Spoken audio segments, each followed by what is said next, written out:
right, special edition of Hit the Books. We are officially starting our conference previews for the upcoming 2024 season, which is fast approaching. We are now less than a month away from week 0.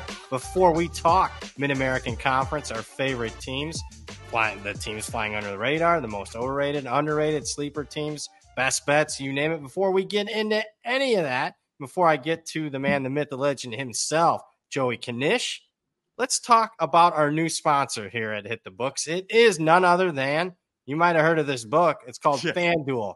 Obviously, one of the market leaders when it comes to not only market share, but offerings. And let's talk about some of the offerings and why we're excited to have FanDuel as a partner for sponsoring not only these conference previews, but Hit the Books all season long. I mentioned it already an industry leader when it comes to market share. Has some of the best products and pricing available. When you talk about college football offerings, they've had them. In fact, they started having some of the offerings for the upcoming 2024 season all the way back during the 2023 national title game between Michigan and Washington. They were posting numbers. They have a great live menu, first to market often for college football. They even beat some of the books here in Vegas that say they're first to market. Actually, in recent years, FanDuel has actually been first to market for the upcoming week. It's easy to use.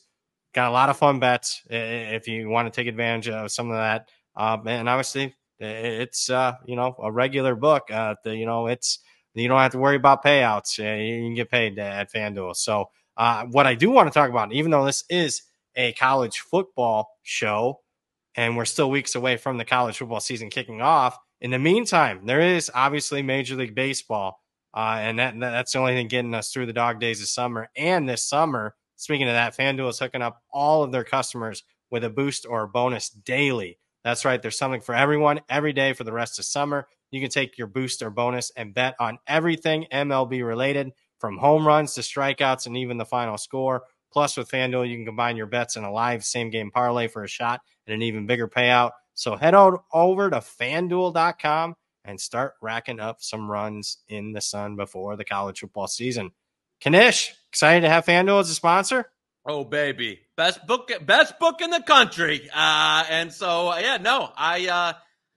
FanDuel bettor myself, a FanDuel user, a FanDuel lover.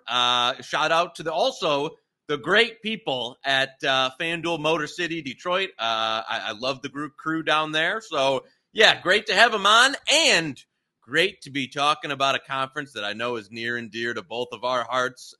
2 Maction men, 1 Maction graduate, which is you. I was honorary Western Michigan. I spent so much time at Western Michigan's camp, I think they gave me an honorary degree, but I didn't get a real one. But yeah, Midwest action, baby. I don't know. Maybe not the best rendition of the MAC that's ever taken place. I think in terms of what we've seen happen now with the transfer portal and everything, it's a tough gig running these MAC programs these days, and I think it'll be quite competitive though on a Tuesday and Wednesday, and when it's 30 degrees and snowy. I think we're going to have some quite competitive games all throughout the conference this year. Yeah, I concur. Number one, I think the MAC's down, especially down. I mean, I'm aging myself, but definitely down from where it was when I was attending BG, when you had like Urban Meyer was the head coach when I was at BG. And then not only that, but Roethlisberger was quarterbacking at Miami, Ohio. Toledo teams were good with Gradkowski. I mean, it's just Pennington, Randy Moss, Marshall. I mean, it literally was, not exaggerating. For those that are new to college football, there was a time period when the MAC, you could have said, was the best small conference in college football. Yes. Talent-wise, MAC, I mean, it was just a fun conference. No longer the same. Those days are long gone, and they're not coming back, folks. Transfer portals hit this conference pretty hard. There's no really dominant teams, to say the least. But I'll tell you what we'll do on these previews is we're not going to deep dive every team. We might mention every team, maybe even if it's only for 30 seconds. But we'll always start at the top of the conference, and I'm going to start with my power ratings. I think the best team, at least on paper, coming into this season, not a big surprise. Maybe you think I'm going to say another team, but I think they lost too much. I am actually going to go with the defending champ. I think there's just, as far as stability in the program, I'm going with Miami, Ohio, who won the MAC last year, pulled a big upset over Toledo as a touchdown plus underdog in that MAC game. But I like what they got coming back, provided Gabbert can stay healthy. Big assumption. I think, meat and potatoes of the team, pretty good. I like the Salopek kid at linebacker. Obviously, he's the MAC Defensive Player of the Year. And Chuck Martin's been there forever. Not a dominant MAC team. Not going to be confused with those Roethlisberger Miami teams from 20 years ago, but a team that I think deserves to be the MAC favorite, at least on paper, heading into the season. What say you? You know what? I think we're in lockstep here. I agree with, from a roster point, is there a ton separating them in Toledo? Not really. But as you said, they've got Gabbert coming back. Hopefully he's healthy. And I like Chuck Martin as a coach better than Jason Candle, as kind of a program that they've run some stability, especially on defense as well, where Toledo has really faltered in some cases here in the last few seasons. And last year was kind of their unpinning. So, yeah, I think, and over at FanDuel, Miami, Ohio, I think they're plus 230. So the conference favorite this year, and I think a well-deserved favorite.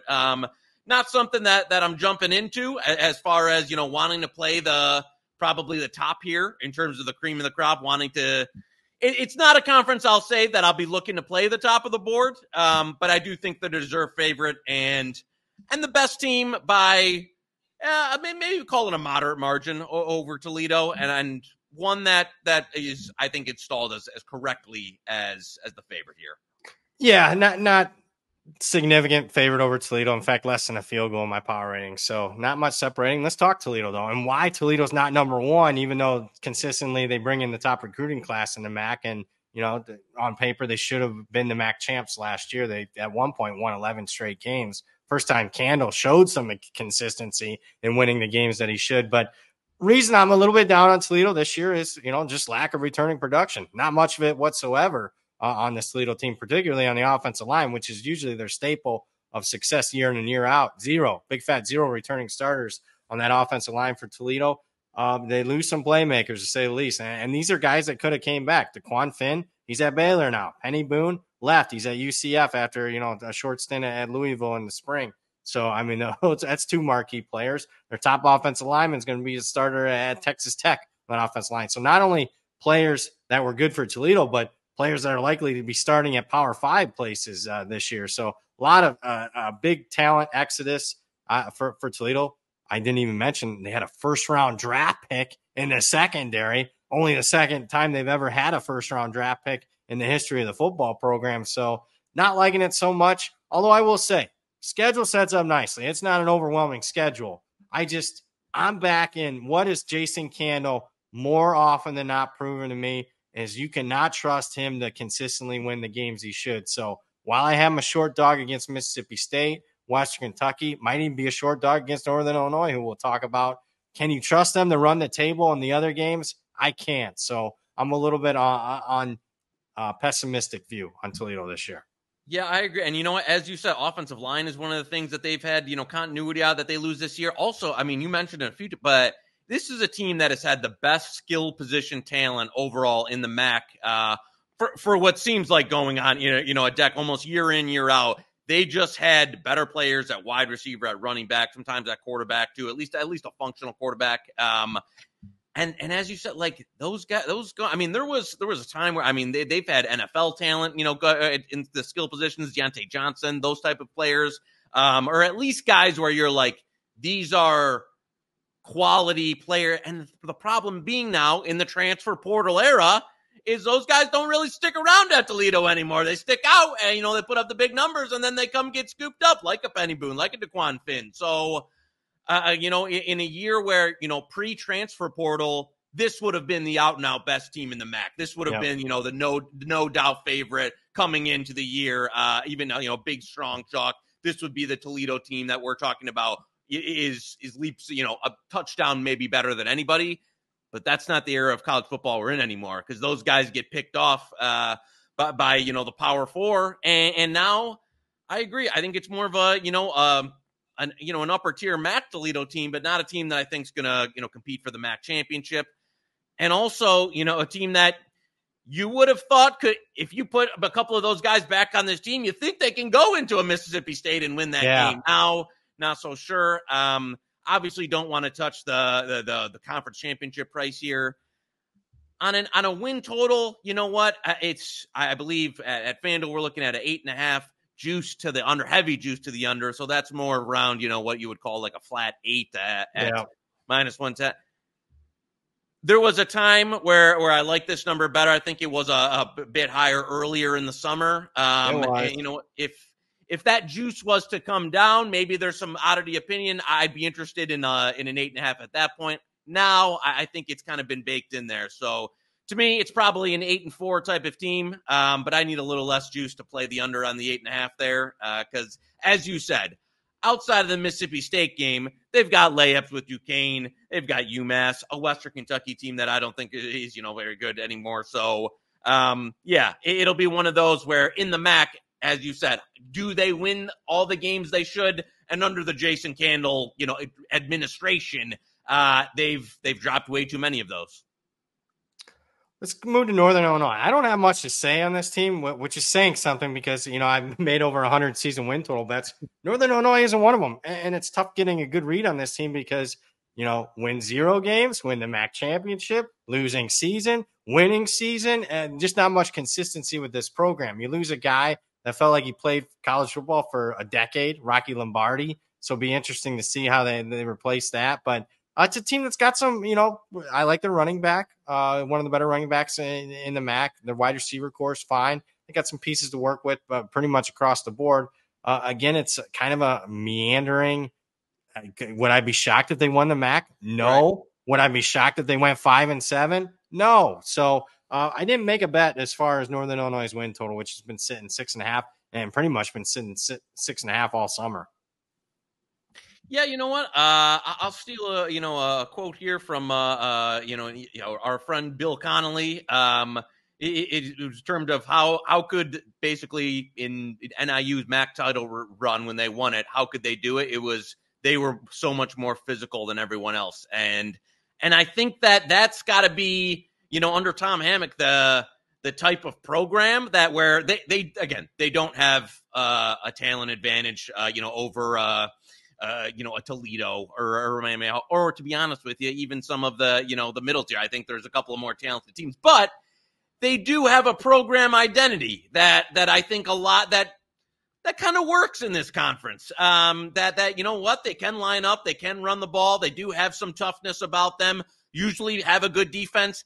I don't think Rocky Lombardi is, a guy who that you can't, recover from losing. I'll put it that way, even though he had been in college quite a long time. So I would agree. I think this is probably your kind of staple, tried and true Northern Illinois team, which in this conference gives them a huge variance of outcomes here, where, as you said, could be a 4-win team, could be in the MAC championship game. I would need trading at 7-1 for a conference title. I would need more than that to want to play them to win the. I agree with you. The 6.5 to me, as you said, we're talking about the variance. So 6.5 is about right on the win total. 7-1 isn't enough of a number for me to want to get involved here on them to win the MAC championship. If I'm going to take some shots, I think I'm going to take maybe in the next team or two we'll discuss here. But yeah. It's not a one for me that I just don't like the roster enough to think that 7-1 is I'm getting any value there. Let's talk the next couple of teams because I think we'll find a surprise team. And you might take one, I might take the other, to be honest with you. I think we would have been lockstep, but there was some market movement this morning before we decided to record this. So I'm not going to be a homer, but I'm just going to tell you what I see. And I'm usually anti my teams because I read into them too much and I'm always pessimistic and Chicken Little. Let's talk Bowling Green, my alma mater, who I'm usually down on. But I got to tell you, I like what the coach is doing. Didn't like the hire when it was initially made, but he's, the back-to-back bowl games. You start rewatching last year's games for BG. Look at who they lost to. Liberty, Michigan, Toledo, Minnesota. All teams that, Miami, Ohio, and Ohio, 2 teams that won double-digit wins coming out of the MAC last year. There's really not a lot of bad performances. And I thought the Michigan game, intercepting McCarthy 3 times, was pretty impressive. Outright win over Georgia Tech, which was legit. Almost beat Toledo. That came down to 1 play, lost by a point. I thought they played physicality-wise. They held up well against a Minnesota team in a bowl game. I like what I'm seeing. And, in fact, I mentioned I bring up the last couple of years because I actually think this year's team is better than the last couple of years. I think they're deeper. It's taken a while for him to get the roster set because it was a dumpster fire for those 3-4 years under Mike Jinks. But they, I'm not wild about the quarterbacks, but they're both back for the third year in Bazelak and Camden Moore. That could be a good thing or a bad thing. In Portal, if you're any good, you're gone. So yeah, they're mediocre, but the one thing that they do have is experience. Yeah. And this BG team, 14 returning starters, there's some pieces to work with. I like the Fanning kid that they utilize. He can play running back. He can play, inline tight end. They can line him outside the numbers at tight end. He's a prospect to watch. I like this team, and why I'm going to take a flyer, and this will be the first bet. And you can say, hey, you're an idiot. You're being a homer. I don't want that, but this is a bet that I am made at this exact price. I bet BG to win the MAC at plus 750. And I'll tell you why I like it. You look at the two teams, they're kind of in the mix with from a power ratings aspect. Northern Illinois, Western Michigan, both at home. Miami, Ohio is also at home. So I'm not saying that the Detroit is some great home field advantage, but when we're talking about a lot of these teams being pretty close in a power rating and they get them all at home with the exception of Toledo, but that game's come down to one play each of the last 2 years. So I don't think that, they're going to be scared to playing, 20 miles north. I like this BG team. I like them over the win total. I like them plus 750 to win the conference. I tell you what, we're in lockstep here, especially at the current prices now. As we talked about, some prices, have moved around recently, and I think that's left a absolutely viable price here on Bowling Green. And this will be our first, as you said, bet of the day for a conference title, $750. I like that quite. I think they are better. And Zach, producer, if you can put those conference title odds just back on the screen real quick, I think they're better than Western and Northern Illinois. And so now you're getting, and they get them at home. Yes. So to me, I think where you're getting quite an opportunity there at 750 to get, are they going to be in that elite tier of a Toledo, Miami, Ohio? Should they be priced like that? No, but I definitely think they should be the third favorite in this conference. So 750 to me has some value. As you said, I'll tell you what, and we'll see if we can get our friends at FanDuel to put this up for Mackey Award, some of the player awards there. Harold Fannin, I know there's some price around that he's quite a big price there, and I know a lot of college fantasy guys that think he's going to have a massive year, NFL prospect there. As you said, as a Michigan guy, nobody during the regular season last year, no defense gave Michigan as much trouble as J.J. McCarthy in the passing game as Bowling Green did.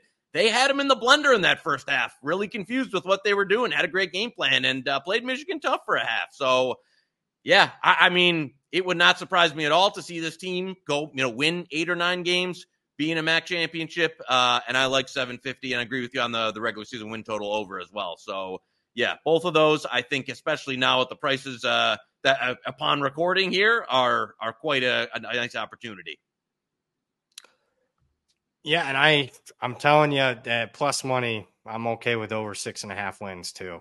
I always shop around for the best price. I think let's just take the conference odds on this one because I shame on me. I didn't look around at a bunch. There has been some other books that have offered like 6 and, a half a win is 70 cents. So shop around. But if that is the best price, over 6.5, I think so playable as well. But let's just go conference with them. I do think Leffler, the coach, understands the area of the country. Playing in Michigan, that's probably why they were hyped up for that. When the defense coordinator is a former Michigan player as well. Yeah. They just run the football, play good defense, force turnovers, take care of the football. That one when Woody Hayes was coaching in that area of the country, and one when Urban Meyer was coaching in BG, and it wins now. So I think he understands that area and what it takes to win. And kudos. What we call at Bowling Green a ziggy Zumba. And listen, it might not have the best atmosphere. We'll be on. If this gets close to a MAC title, we might be doing a show from the stands from the second deck over there at MAC, and getting Brad Powers his alumni statue if this team wins a conference championship. Well, long overdue. So yeah, let's go. Let's go BG here, baby. Let's go. Let's talk about the team that had some price movement right before we came on. Western Michigan. I didn't mind the prices that were given out on that particular team because, I mean, there is some stuff to like with Western Michigan, particularly when we talk about, okay, a lot of these teams that got, rated by the portal and whatnot. Western Michigan is the best returning production of any of the MAC schools. 16 returning starters. They're in the top 15 in any of the experience charts, returning production rankings that you look out there. Second year of a new head coach. Did upgrade their power rating 3 points. There's a lot to like here. I think they're in better shape than what they were certainly a year ago. The thing that worries me a little bit is I would have been like pounding fist on the table. Western Michigan's my sleeper, my surprise team in the MAC this year. Lost both OC and DC. I don't like having a new OC DC second year in a row for a second year coach. I like having that continuity at least for 2 years. I know it's tough to get continuity. Another thing I'm not wild about, even though, again, I have bet that, when prices long ago, nobody wants to hear that. A couple months ago, conference title was in good shape. Over the win total was in good shape. Now at the current prices, I'm more stay away. Thing that concerns me is the team's got to stay healthy. Play Wisconsin and Ohio State to open.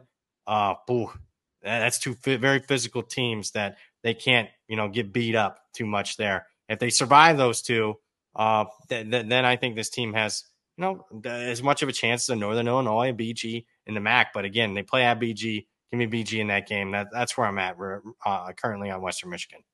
Yeah, I agree. This one is coming to the range where I would be no longer interested for me. I know they have a ton of returning production. With that said, it was a 4-8 team, ranked 121st in S&P Plus last year. So although they return a lot more than anybody in the MAC, the question about the quality of what they're returning, I think has some. This is not a team that has, by any means, top end talent. And as you said, both new coordinators that haven't really had success in a little bit. Walt Bell, a guy, and a name 5 or 6 years ago that you might have been excited about bringing in as an OC, and then his trajectory has trended in the wrong direction to where now he's the OC at Western Michigan. And Scott Power got another guy who I don't fired last year. Yeah, I don't particularly love either. So yeah, but 2 new coordinators that I'm not particularly high on, mixed with the fact that the returning production isn't exactly in the elite tier. So this is one that, again, maybe long ago in the summer, do I mind a sprinkle at some of the original prices that were up? No. Now, no way. This team is not better than Bowling Green. So there's no way I'm betting them at $650 when I can get Bowling Green at $750 in the game they play head-to-heads at Bowling Green. So probably BG crushed them. I know it's last year, it's one game, but I mean that game meant the same to both, and BG went on the road. I kind of liked Western in the game. BG worked them pretty good on the road. So I echo your sentiments there. Let's get to a team that I think we'll both agree probably the team that takes the biggest step back this year, that being Ohio, the Bobcats, a team that's off back-to-back 10-win seasons. First time they've ever done that in school history. So, kudos for that, especially when they had a first-year coach go 3-9 his first season. You're thinking, this guy might not be long for the job, but, Alvin's been done pretty well the last couple of years. Really up against it this year, only 5. Now, I'm not talking on one side of the ball. I'm talking offense and defense. 5 returning starters for them. And some returning production rankings, they're dead last. I think Phil Steele's experience chart, they're dead last in the country. I got them nearly down double digits compared to last year. What does that mean? It means I'd favor last year's team by double digits over this year's team. Anybody worth the damn transferred out. Rourke at quarterback, probably be a starter at Indiana. A bunch of other guys, gone. And they haven't recruited consistently among the top teams in the MAC year in and year out. So I think they take a massive step back. Right before we got on this podcast, there was some anti-Ohio bets coming in. I'm anxious. What is FanDuel's current win total on Ohio? Because I did agree with that bet that was sent out. Yeah, and that's still I think that's still playable. We can chart that one. Under 6.5 minus 144 is still good for me. Yeah, in terms of what college football, we talk about transfer portal. This is kind of the the ugly side of what can happen to your program in an offseason. And we're not even talking about a coaching turnover here. We're just talking about a team that got absolutely raided. And we saw, when Rourke is the team that, took futures on last year, was super bullish on last year. You lose him, you lose almost every other relevant player they had. And I think now they're added 17 FCS or lower or D2 or D3 guys. So it could, listen, if Tim Albin's got, an eye for talent and he can pick up a bunch of guys from the lower divisions that come up here, that's hanging a lot on try. Usually you would want to be taking, I think in some of the G5 instances we've seen, like a Texas State last year, you've poached guys off of Power 5 rosters who weren't playing.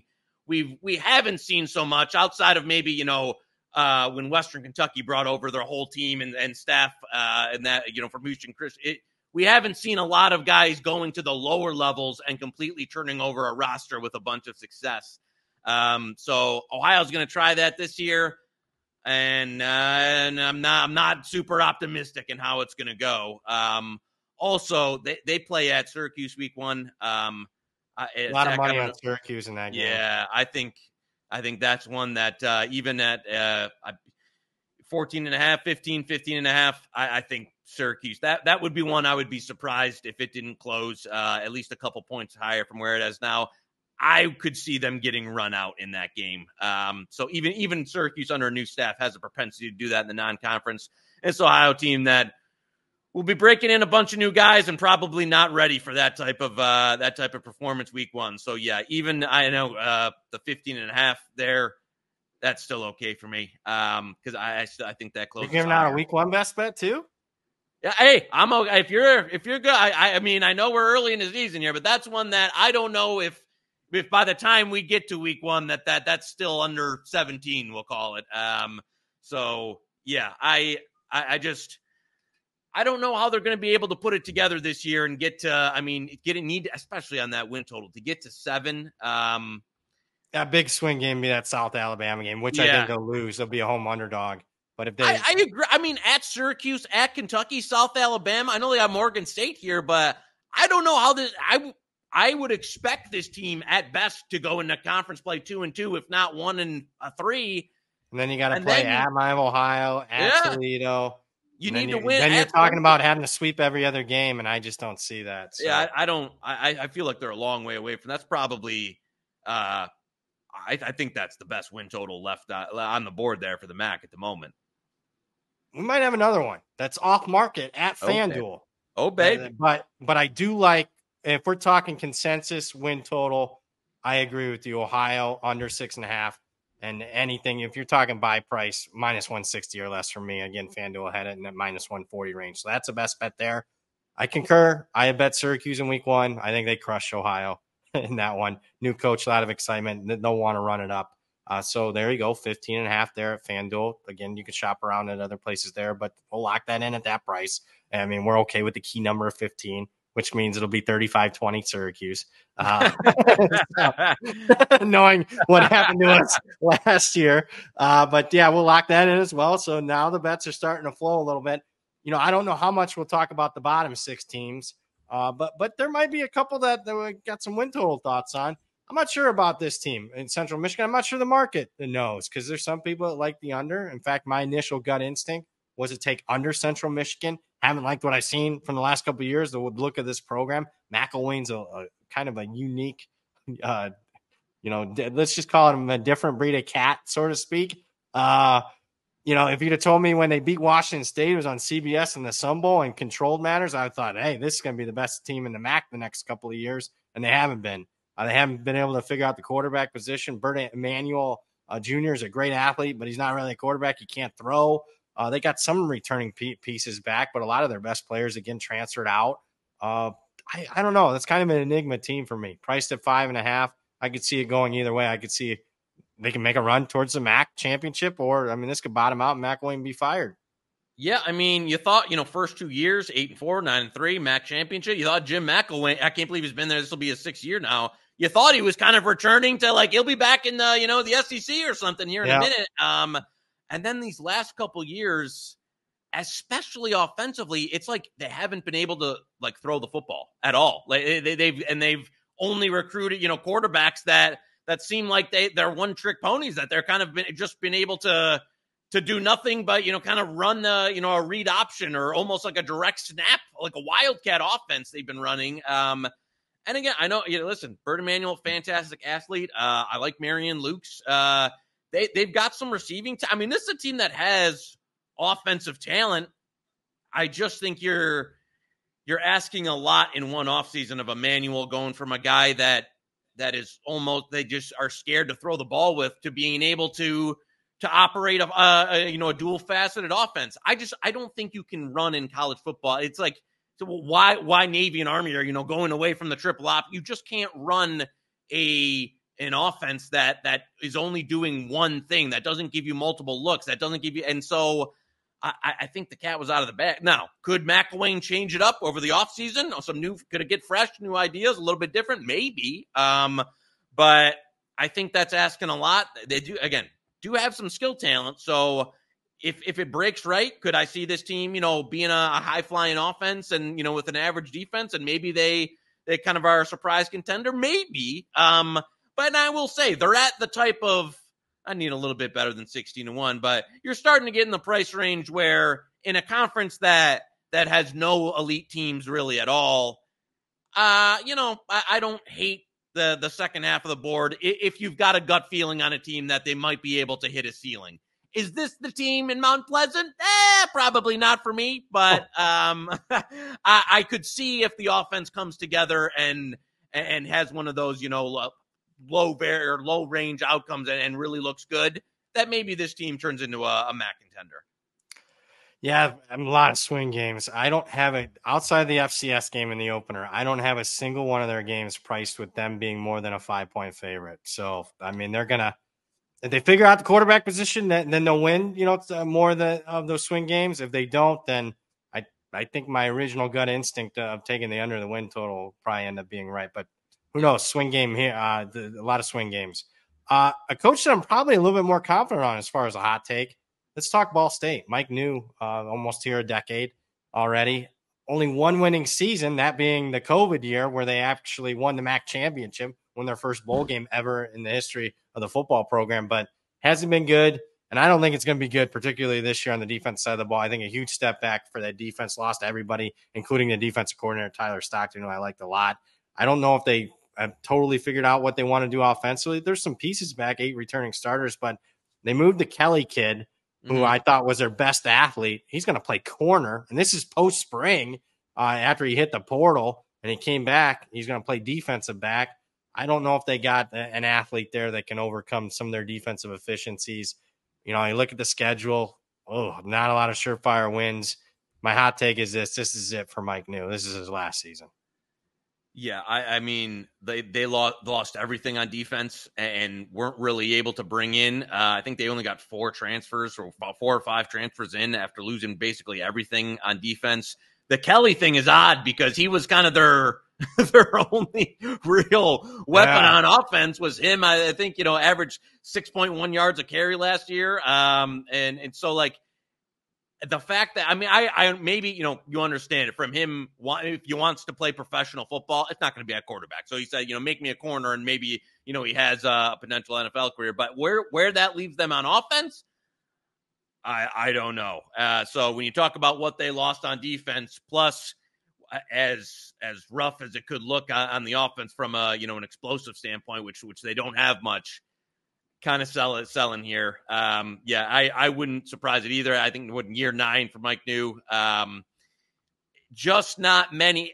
You know what we talked about at Central, where like there's a small percentage chance things can break. Right. I don't see that here. Like I don't see a Ball State scenario that things can really break for them to be like a 6, 7, 8 win team. I don't know where that comes from, and I would agree. I would lean towards more of an under on the win total, and kind of a season that they might, this might be a 2-3 win team. Yeah, 4 and 8. Anything under that 4.5, and which is considerably the favorite there. You're looking at the juice there at FanDuel, means he's done. And then one more final note on Ball State: a ridiculous schedule. They have a bye week in week 1, which is less than ideal. Then they play an FCS team. That's not an auto win either, that FCS game. No, that's not a slam dunk win. And then after the FCS game, so their first 2 weeks are bye FCS.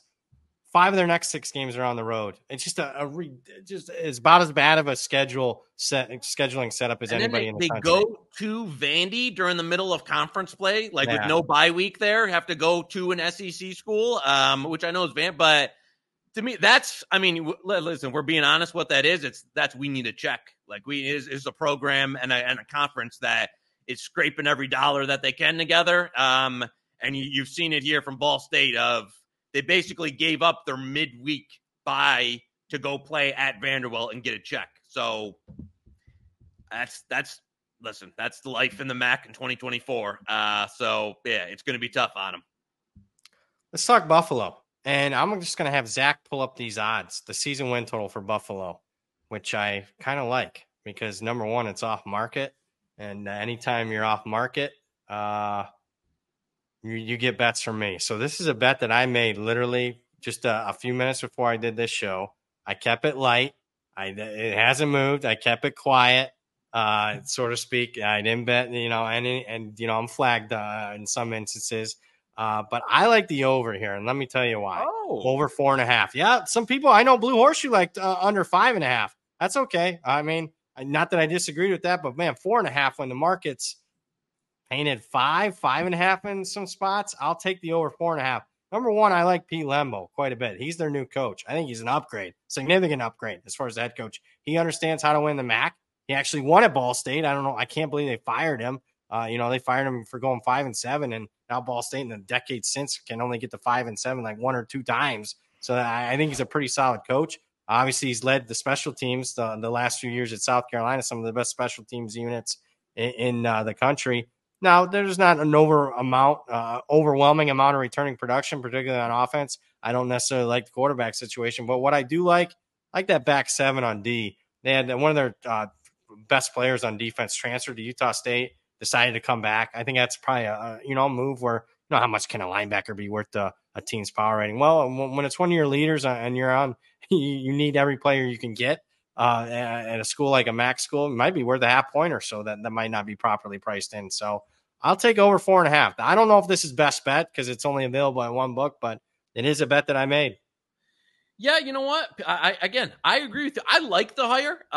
You know what? I think sometimes, the special team coordinator can be the really good special team coordinator, kind of be a sneaky hire for getting out of programs. As you said, he knows the MAC landscape, been in the conference before. The only new coach, can you believe that? The only new coach in the MAC, and which kind of speaks to what we talked about at the open here of used to be a conference where you'd kind of get in and then move your way up and then, be looking for the next job. It's kind of become like I don't want to call it a retirement home, but I got more of a guys, in the second half of their career that are coming back into the jobs. And Lembo here, but could be one of those, new risers. I think Mo Linguist was, we'll call it a little early for him in terms of his tenure at Buffalo. It didn't totally translate. I thought he would do a better job accumulating talent and recruiting. That never really materialized.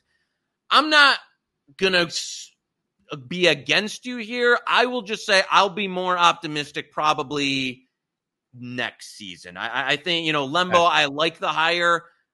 You got to do a lot to talk me into this offense because I don't think there's much. Yeah, left there ain't much there. I don't really like even the quarterbacks they brought in.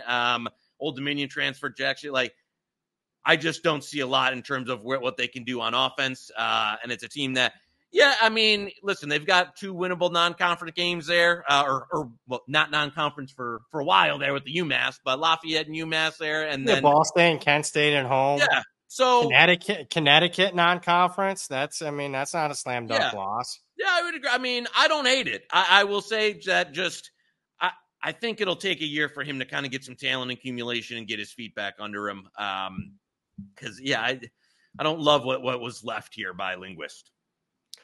Let's talk a coach I think we both do like, and probably, another long-term tenured coach who's, record. If you know nothing about Eastern Michigan football, you would think, this guy's not very good. But when you compare it to what Eastern Michigan was prior to Chris Creighton getting there, he's done about as well as you could at a place like Eastern Michigan. There's some excitement. They got a donation, got a new field.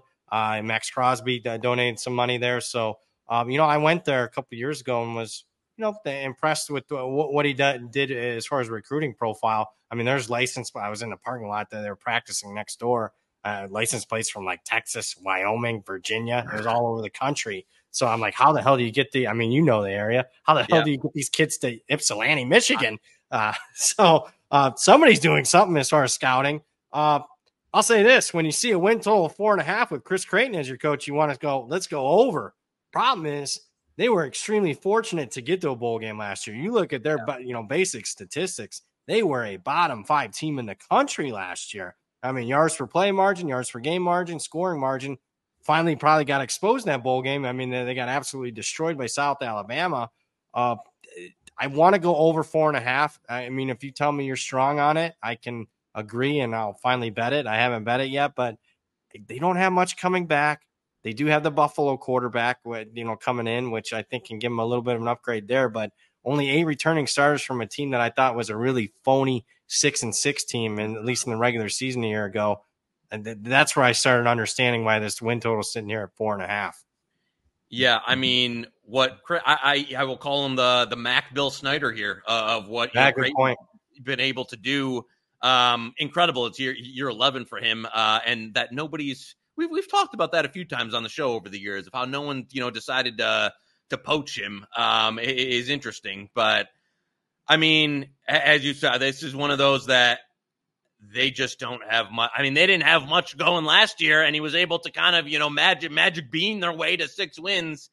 You have to think at some point, even with Creighton and what he's able to do, that water kind of finds its level here. Again, as you're saying, with 4.5, it kind of makes you want to jump, and maybe at the end of the year, kind of look back and say, it was great, and we should have just took it with Eastern Michigan. He gets there every year, but it's just on paper or data or any of that, like, hard to make the case. Because as you said, this was a really bad team last year by almost all accounts. That and a team that didn't bring a ton back off of that, and in an impossible place to recruit.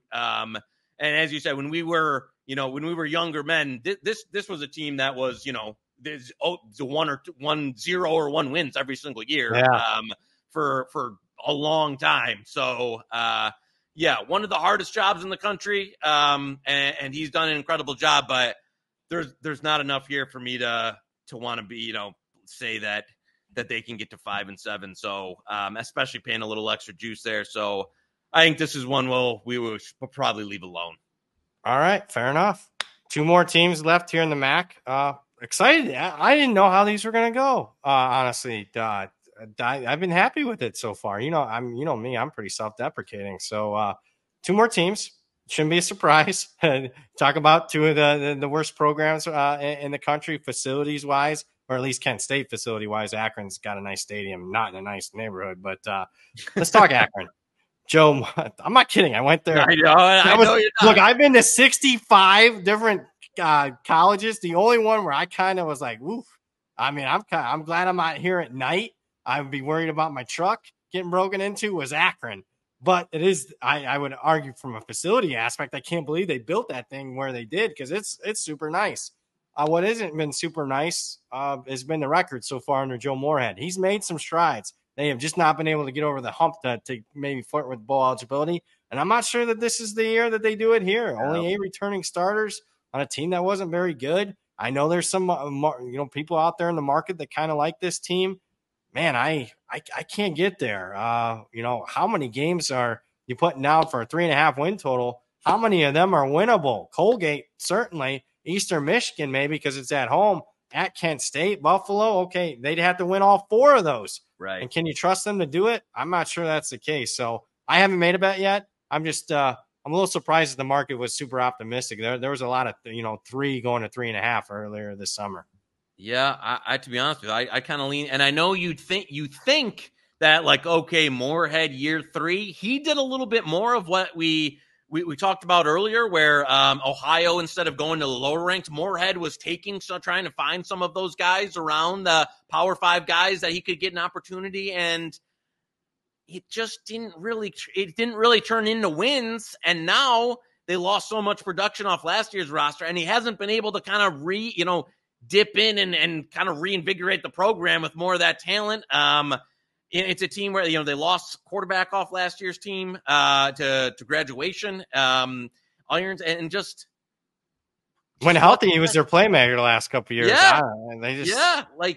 It's one of those that you don't really love too much of what's left. And Moorhead's a guy that, I thought was a pretty good offensive mind. I thought it was a really good hire. This is a terrible job.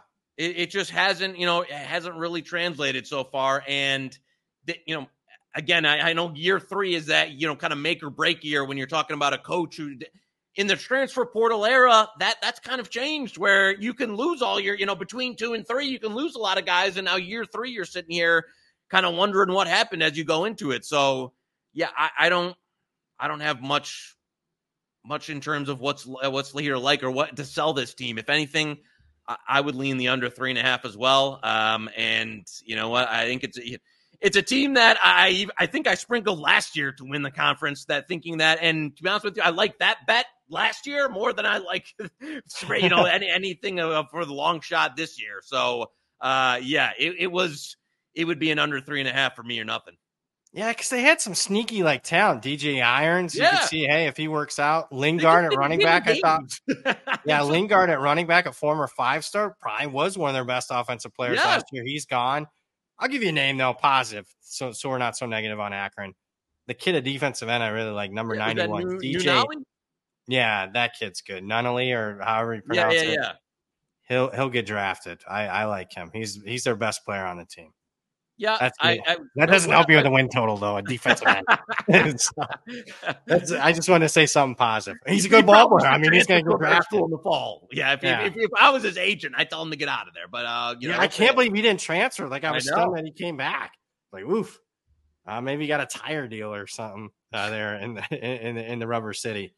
Kent State's last, and shouldn't be a surprise that they're bringing up the rear. Although, I want to get you, and before I even break down the team and tell you what I think about them, I just want your thoughts on Kent State. Obviously, you and I were betting on them quite a bit. If you watched the Hit the Books channel last year we're like, this number can't get any lower, can it? There's got to be value on Kent State. We couldn't win, and then the 1 week we didn't pick them was the final week. And here we are in the fourth quarter. I'm texting you. I'm like, are they going to win outright as a 3-touchdown underdog in the one game we don't pick them against Northern Illinois?